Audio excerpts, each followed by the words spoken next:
ಒಂದು 3 ದಿವಸ ಹಿಂದೆ ಎಸ್ಪೆಷಲಿ ಶನಿವಾರ ಮತ್ತು ರವಿವಾರ ನಮ್ಮ ಬೆಣ್ಣೆತೊರೆ ನದಿಯಲ್ಲಿ ನೀರು ಜಾಸ್ತಿ, ಕ್ಯಾಚ್ಮೆಂಟ್ ಏರಿಯಲ್ಲಿ ಜಾಸ್ತಿ ಮಳೆ ಬಂತು. ಅಲ್ಲಿ 7 ಗ್ರಾಮಗಳಲ್ಲಿ ಬಹಳ ಇಶ್ಯೂ ಆಯಿತು. ಅಲ್ಲಿ ನಾವು 7 ಕಡೆ ರಿಲೀಫ್ ಸೆಂಟರ್ಸ್, ಕಾಳಜಿ ಕೇಂದ್ರ ಸಹ ನಾವು ತೆರಳಿದ್ದೀವಿ. ಅಲ್ಲಿ 600ಕ್ಕಿಂತ ಜಾಸ್ತಿ ಜನರು ಅಲ್ಲಿ ಇದ್ದರು. ಈಗ ಎಲ್ಲರೂ ಅವ್ರವ್ರ ಮನೆಗೆ ವಾಪಸ್ ಹೋಗಿದ್ದಾರೆ. ಅದೇ ರೀತಿ ಈಗ ಮೊನ್ನೆ ನಮಗೆ ವಾರ್ನಿಂಗ್ ಬಂದಿದೆ, ಮಹಾರಾಷ್ಟ್ರ ಕಡೆ ಇರೋದು ಎಲ್ಲ ಇಂಜಿನಿಯರ್ಸ್ ಕಡೆಯಿಂದ ಮತ್ತು ಆ ಕಡೆ ಇರೋದು ಜಿಲ್ಲಾಡಳಿತ ವತಿಯಿಂದ ಉಜ್ನಿ, ಸೀನಾ, ವೀರ್ ಡ್ಯಾಮ್ ಮತ್ತು ಬೋರಿ ನದಿಯಿಂದ 4 ಕಡೆ ಸಹ ಅಲ್ಲಿ ಫ್ಲಡ್ಡಿಂಗ್ ಆಗಿದೆ. ಹಾಗಾಗಿ ಅವರು ನೀರು ಬಿಡಿಸ್ತಾರೆ, ಕರ್ನಾಟಕ ಕಡೆ ಬರುತ್ತೆ. ಬಿಜಾಪುರ ಜಿಲ್ಲೆ ಮತ್ತು ಕಲಬುರಗಿ ಜಿಲ್ಲೆ ಇಫೆಕ್ಟ್ ಆಗುತ್ತೆ ಅಂತ ನಮ್ಮ 2 ಜಿಲ್ಲಾಧಿಕಾರಿಗಳಿಗೆ ಅವರು ಮಾಹಿತಿ ಶೇರ್ ಮಾಡಿದ್ದಾರೆ. ಶೇರ್ ಮಾಡಿರೋದು ಮಾಹಿತಿ ಪ್ರಕಾರ ಈಗಾಗಲೇ ನಾವು ಏನು ಇನ್ಫಾರ್ಮೇಷನ್ ಇಂಜಿನಿಯರ್ಸ್ ಅವರು ಸಂಗ್ರಹಣೆ ಮಾಡಿದ್ದಾರೆ, ಉಜ್ನಿ ನದಿಯಿಂದ 35,000 ಕ್ಯೂಸೆಕ್ಸ್, ಸೀನಾ ಜಲಾಶಯ ಕಡೆಯಿಂದ 1.5 ಲಕ್ಷ ಕ್ಯೂಸೆಕ್ಸ್, ವೀರ ಜಲಾಶಯದಿಂದ 30,000 ಕ್ಯೂಸೆಕ್ಸ್, ಬೋರಿ ಎಲ್ಲ ಸೇರ್ತೀವಿ ಅಂದರೆ 2.5 ಲಕ್ಷಕ್ಕಿಂತ ಜಾಸ್ತಿ ಕ್ಯೂಸೆಕ್ಸ್ ನೀರು ಹರಿತಾ ಬರ್ತಾ ಇದೆ. ಇದು ನಾಳೆ ಮಧ್ಯಾಹ್ನದಿಂದ ಇನ್ನೂ ಹೆಚ್ಚು ಪ್ರಮಾಣದಲ್ಲಿ ಸೇರುತ್ತೆ ಬಂದು ಕಲಬುರಗಿಯಲ್ಲಿ ಭೀಮಾ ನದಿಗೆ. ಸೊ ಭೀಮಾ ನದಿ ಪಥದಲ್ಲಿ ಇರೋದು ನಾವು ಈಗಾಗಲೇ 94 ವಿಲೇಜಸ್ ಏನು ಫ್ಲಡ್ ಎಫೆಕ್ಟೆಡ್ ಆಗುತ್ತೆ, ಈಗಾಗಲೇ ನಾವು ಮ್ಯಾಪಿಂಗ್ ಮಾಡಿದ್ದೀವಿ. ಈಗಾಗಲೇ ಅದೆಲ್ಲ ಕಡೆ 100 ಕಡೆ ಕಾಳಜಿ ಕೇಂದ್ರ ನಾವು ಅವಶ್ಯಕತೆ ಇದ್ದಲ್ಲಿ ಮಾಡೋಕ್ಕೆ ತಯಾರಿದ್ದೀವಿ. ಎಲ್ಲ ಪ್ರತಿಯೊಂದು ಗ್ರಾಮಕ್ಕೆ ಒಬ್ಬ ತಾಲೂಕು ಮಟ್ಟದ ಅಧಿಕಾರಿ, ನಾವು ನೋಡಲ್ ಅಧಿಕಾರಿಯ ಅಂತ ನೇಮಕಾತಿ ಮಾಡಿ ಅವ್ರನ್ನೂ ಹೋಗಿ ಫೀಲ್ಡಲ್ಲಿ ಕನ್ಸರ್ನ್ಡ್ ಗ್ರಾಮ ಪಂಚಾಯತಿ ಮೆಂಬರ್ಸ್ ಇರಬಹುದು, ಗ್ರಾಮ ಪಂಚಾಯತಿ ಸಿಬ್ಬಂದಿ ಇರಬಹುದು, ಲೋಕಲ್ ಅಡ್ಮಿನಿಸ್ಟ್ರೇಷನಲ್ಲಿ ಇರೋದು ಎಲ್ಲ ಇಲಾಖೆಯ ಸಿಬ್ಬಂದಿ ಇರಬಹುದು, ಅವ್ರ ಜೊತೆ ಸಂವಾದ ಮಾಡಿ ಲೋಕಲ್ ಎಕ್ಸ್ಪರ್ಟ್ ಸ್ವಿಮ್ಮರ್ಸ್ ಎಲ್ಲರಿಗೆ ಐಡೆಂಟಿಫೈ ಮಾಡಿ ಅಲ್ಲಿ ಒಂದು ಸಭೆ ಮಾಡಿ ಈಗಾಗಲೇ ಜನರಲ್ಲಿ ಅರಿವು ಮೂಡಿಸ್ತಾ ಇದ್ದಾರೆ. ಅದಲ್ಲದೆ ಜಾನುವಾರುಗಳು ನಾವು ರೆಸ್ಕ್ಯೂ ಮಾಡೋದು ಅವಶ್ಯಕತೆ ಇದ್ದಲ್ಲಿ ಒಂದು 40 ಕಡೆ ಎಲ್ಲಿ ನಾವು ತಾತ್ಕಾಲಿಕ ಗೋಶಾಲೆ ಸ್ಥಾಪನೆ ಮಾಡಬಹುದು, ಆ ಜಾಗ ಸಹ ನಾವು ಗುರುತಿಸಿ ಇಟ್ಕೊಂಡಿದ್ದೀವಿ. ಅಲ್ಲಿ ಲೋಕಲ್ ಆಫೀಸರ್ಸ್ ಎಲ್ಲರಿಗೆ ಗೊತ್ತಿದೆ. ಎಸ್ಪೆಷಲಿ ಅಫ್ಜಲ್ಪುರ್, ಜೇವರ್ಗಿ, ಕಲಬುರ್ಗಿ ಮತ್ತು ಚಿತ್ತಾಪುರ ತಾಲೂಕುಗಳು ಎಫೆಕ್ಟ್ ಆಗಬಹುದು. ಹಾಗಾಗಿ ಆ ವಿಲೇಜಸಲ್ಲಿ ಒಬ್ಬ ಡಿಸ್ಟ್ರಿಕ್ಟ್ ಲೆವೆಲ್ ಆಫೀಸರ್ ಸಹ ನಾವು ನೇಮಕಾತಿ ಮಾಡಿದ್ದೀವಿ, ಅಲ್ಲಿ ಹೋಗಿ ಅವರು ಮಾನಿಟರ್ ಮಾಡಲಿ ಅಂತ. ಈಗ ಭೀಮಾ ನದಿ 400 ಮೀಟರ್ ಕಿಂತ ಜಾಸ್ತಿನೇ ಈಗ ಫ್ಲೋ ಆಗ್ತಾ ಇದೆ. ಹಾಗಾಗಿ ಎಲ್ಲ ಕಡೆ ನಾವು ವಾರ್ನಿಂಗ್ ಮೆಕ್ಯಾನಿಸಮ್ಸ್ ಏನೇನಿದೆ ಆ್ಯಕ್ಟಿವೇಟ್ ಮಾಡಿಸ್ಕೊಂಡಿದ್ದೀವಿ.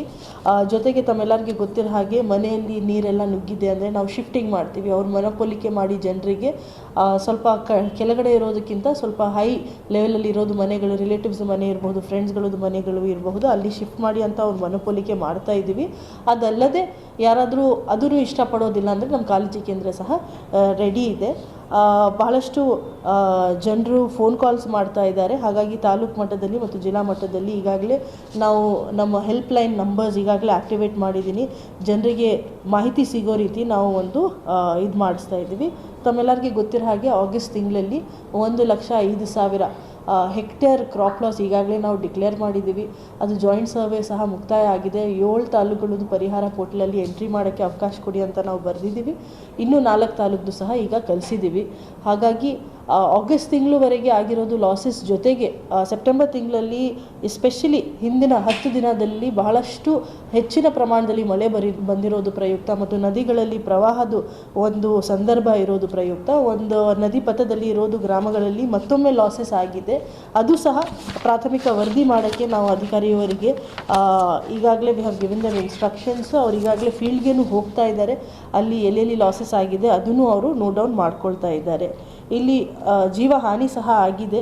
ತಮ್ಮೆಲ್ಲರಿಗೆ ಗೊತ್ತಿರೋ ಹಾಗೆ ಜೇವರ್ಗಿಯಲ್ಲಿ ಒಂದು ಕಡೆ ಮನೆ ಗೋದೆ ಕುಸಿದು ಒಂದು 17 ವರ್ಷ ಹುಡುಗಿದು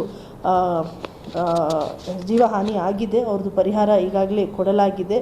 ಅದಲ್ಲದೆ ಒಂದು ಸೇಡಂ ಕಡೆ ಒಂದು ಡ್ರೌನಿಂಗ್ ಡೆತ್ ಆಗಿದೆ ಅಂತ ಈಗಾಗಲೇ ರಿಪೋರ್ಟ್ ಆಗಿದೆ. ಅವ್ರಿಗೇನು ಸಾಂತ್ವನ ಕೊಡೋದಕ್ಕೆ ನಮ್ಮ ತಹಸೀಲ್ದಾರ್ ಮತ್ತು AC ಹೋಗಿ ಫ್ಯಾಮಿಲಿಗೆ ಈಗಾಗಲೇ ಭೇಟಿಯಾಗಿದ್ದಾರೆ ಮತ್ತು ಅವ್ರಿಗೆ ಯಾವ ರೀತಿ ಅನುಕೂಲ ಮಾಡಬೇಕು, ಸರ್ಕಾರ ವತಿಯಿಂದ ಏನೇನು ಮಾಡಬಹುದು, ಆಡಳಿತ ವತಿಯಿಂದ ಏನೇನು ಮಾಡಬಹುದು ಅದು ಮಾಡೋಕ್ಕೆ ನಾವು ಸಿದ್ಧಿದ್ದೀವಿ. ಜೀವಹಾನಿ ಇಲ್ಲದೆ ಜಾನುವಾರುಗಳದ್ದು ಹಾನಿ ಹಿಂದಿನ 2 ತಿಂಗಳಲ್ಲಿ 103 ಜಾನುವಾರುಗಳದ್ದು ಜೀವಹಾನಿ ಆಗಿದೆ. ಅವ್ರಿಗೆ 18 ಲಕ್ಷವರೆಗೆ ಪರಿಹಾರ ಧನ ಈಗಾಗಲೇ ಪಾವತಿ ಆಗಿದೆ. ಅದು ಅಲ್ಲದೆ ಮನೆ ಹಾನಿ 753 ಕಡೆ ಭಾಗಶಃ ಮನೆ ಹಾನಿ ಆಗಿರೋದು ನಾವು ಗಮನಿಸಿದ್ದೀವಿ. ಅದು ರಿಪೋರ್ಟ್ ಸಹ ಮಾಡಿ ಇಂಜಿನಿಯರ್ಸ್ ಮತ್ತು ಗ್ರಾಮ ಪಂಚಾಯತಿ PDOs ಹಾಗೂ VAOಗಳು ಜಾಯಿಂಟ್ ರಿಪೋರ್ಟ್ ಹಾಕ್ತಾರೆ. ಅದು ಪ್ರಕಾರ ಎಷ್ಟು ಪ್ರತಿಶತ ಅವ್ರದ್ದು ಹಾನಿಯಾಗಿದೆ ಅದು ಪ್ರಕಾರ ನಾವು ಅವ್ರಿಗೆ ಪರಿಹಾರವನ್ನು ಸಹ ಕೊಡ್ತೀವಿ. ಅದು ಸಹ ಪ್ರಾಸೆಸ್ ನಡೀತಾನೇ ಇದೆ. ಬಹಳಷ್ಟು ಮನೆಗಳಿಗೆ ನೀರು ನುಗ್ಗಿ ಬಟ್ಟೆ ಮತ್ತು ದಿನನಿತ್ಯ ಬಳಕೆ ಆಗ್ತಾ ಇರೋದು ಗೃಹ ಉಪಯೋಗಕ್ಕೆ ಏನೇನು ವಸ್ತುಗಳು ಇರುತ್ತೆ ಅದೆಲ್ಲ ಹಾನಿ ಇದ್ದಾಗ ಅವ್ರಿಗೆ ಸಹ ನಾವು SDRF ಗೈಡ್ಲೈನ್ಸ್ ಪ್ರಕಾರ 1600 ಮನೆಗಳಿಗೆ ಹಣವನ್ನು ವಿತರಣೆ ಈಗಾಗಲೇ ಆಗಿದೆ. ಎಲ್ಲ ಕಡೆಯಿಂದ ಮುಂಜಾಗ್ರತಾ ಕ್ರಮ ತಗೊಳ್ತಾ ಇದ್ದೀವಿ. ಪ್ರಿವೆಂಟಿವ್ ಆಗಿ ನಾವು ಯಾವುದೇ ರೀತಿ ಹಾನಿ ಆಗಬಾರ್ದು ರೀತಿಯೂ ಬಹಳಷ್ಟು ನಾವು ಸ್ಟೆಪ್ಸ್ ತಗೊಳ್ತಾ ಇದ್ದೀವಿ. ಜನರದ್ದು ಸಹಕಾರ ಅದರಲ್ಲಿ ಇದೆ. ಮತ್ತು ಯಾವುದು ಸಂದರ್ಭದಲ್ಲಿ ತಮ್ಮೆಲ್ಲರಿಗೂ ಗೊತ್ತಿರೋ ಹಾಗೆ ಪ್ರವಾಹದ ಸಂದರ್ಭದಲ್ಲಿ ಎಲ್ಲ ಪ್ರಿವೆಂಟ್ ಮಾಡೋಕ್ಕೆ ಆಗೋದಿಲ್ಲ. ಒಂದೆರಡು ಕಡೆ ಹಾನಿ ಆದಾಗ ಆ ಸಂದರ್ಭ ಬಂದಾಗ ಸಹ ನಾವು ಅವ್ರಿಗೆ ವಿತರಣೆ ಆಗೋ ರೀತಿ ಪರಿಹಾರ ಏನಿದೆ ಅವರು ಹಕ್ಕಿನ ದಲ್ಲಿ ಎಷ್ಟು ಪರಿಹಾರ ಇರುತ್ತೆ ಅದು ನಾವು ಪಾವತಿ ಮಾಡ್ತಾ ಇದ್ದೀವಿ. ಹಾಗಾಗಿ ಎಲ್ಲ ಮುಂಜಾಗ್ರತಾ ಕ್ರಮ ಆಗಿದೆ. ನಾವು ಬಹಳಷ್ಟು ಕಡೆ ಹೋಗಿ ವಿಸಿಟ್ ಮಾಡಿದ್ದೀವಿ. ನಾವು ನಮ್ಮ CEO ಬಹಳಷ್ಟು ಕಡೆ ವಿಸಿಟ್ ಮಾಡಿದ್ದಾರೆ. ಸಿಟಿ ಲಿಮಿಟ್ಸಲ್ಲಿ ಇರೋದು ಸಿಟಿ ಕಾರ್ಪೊರೇಷನ್ ಕಮಿಷನರ್ ವಿಸಿಟ್ ಮಾಡಿದ್ದಾರೆ. ಎಲ್ಲ ACs, ತಹಸೀಲ್ದಾರ್ಸ್, EOs ಎಲ್ಲ ಫೀಲ್ಡಲ್ಲಿ ಇದ್ದಾರೆ. ಜನರ ಕಡೆಯಿಂದ ನಮಗೆ ಏನು ವಿನಂತಿ, ಅನ್ನೆಸೆಸರಿ ನದಿ ಪ್ರವಾಹದ ಸ್ಥಿತಿ ಇದ್ದಾಗ ಸೆಲ್ಫಿ ತಗೊಳ್ಳೋದು, ಫೋಟೋ ತಗೊಳ್ಳೋದು ಎಲ್ಲ ಸ್ವಲ್ಪ ಅವಾಯ್ಡ್ ಮಾಡ್ತಾರೆ. ಮತ್ತು ಅವರು ಮುಂಜಾಗ್ರತೆಯಿಂದ ಇರ್ತಾರೆ ಅಂದರೆ definitely all of us together in a collective way can win over this situation. ಈಗಾಗಲೇ ಮನ್ನೂರ್ದು ಶಿಫ್ಟಿಂಗ್ ಸ್ಟಾರ್ಟ್ ಆಗಿದೆ. ನಾಳೆ ಮಧ್ಯಾಹ್ನವರೆಗೆ ನೀರು ಬರುತ್ತೆ. ಅದು ಪ್ರಕಾರ ನಾವು ನೋಡಿ ಎಲ್ಲೆಲ್ಲಿ ಈಗಾಗಲೇ ಎಲ್ಲ ಕಾಳಜಿ ಕೇಂದ್ರಗಳು ತಯಾರಿ ಆಗಿದೆ. ಕ್ಲೀನಿಂಗ್ ಆಗಲಿ ಅಲ್ಲಿ ಏನೇನು ವ್ಯವಸ್ಥೆ ಇರಬೇಕು ಅದೆಲ್ಲ ಮಾಡಲಾಗಿದೆ ಈಗಾಗಲೇ. ಸೊ ಎಲ್ಲೆಲ್ಲಿ ಅವಶ್ಯಕತೆ ಇರುತ್ತೆ ಆಲ್ರೆಡಿ ಹೇಳಿದ್ದೀನಿ ಅಲ್ಲ. ಆಲ್ಮೋಸ್ಟ್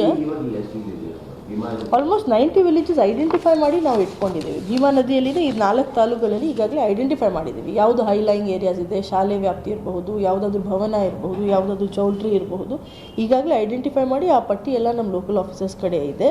40 ಕಡೆ ನಾವು ಜಾನುವಾರುಗೋಸ್ಕರ ಎಲ್ಲೆಲ್ಲಿ ಮಾಡಬಹುದು ಅದನ್ನು ನಾವು ಐಡೆಂಟಿಫೈ ಮಾಡ್ಕೊಂಡಿದ್ದೀವಿ. ಅವಶ್ಯಕತೆ ಇದ್ದಲ್ಲಿ ನಾವು ಬಳಕೆ ಮಾಡೋಕ್ಕೆ ಸಿದ್ಧಿದ್ದೀವಿ. ಸಾಕಷ್ಟು ಅನುದಾನವನ್ನು ನಮ್ಮ ಕಡೆ ಈಗಾಗಲೇ ಇದೆ. SDRF NDRF ಗೈಡ್ಲೈನ್ಸ್ ಪ್ರಕಾರ ನಮಗೆ ಏನೇನು ಬಿಡುಗಡೆ ಆಗಿದೆ ಸ್ಟೇಟಿಂದ ಅದಿದೆ. ತಹಸೀಲ್ದಾರ್ಗಳಿಗೇನು ನಾವು ಈಗಾಗಲೇ ಬಿಡುಗಡೆ ಮಾಡಿಸಿದ್ದೀವಿ. ಸೊ ದಟ್ ಡಿಲೇ ಆಗೋದು ಬೇಡ.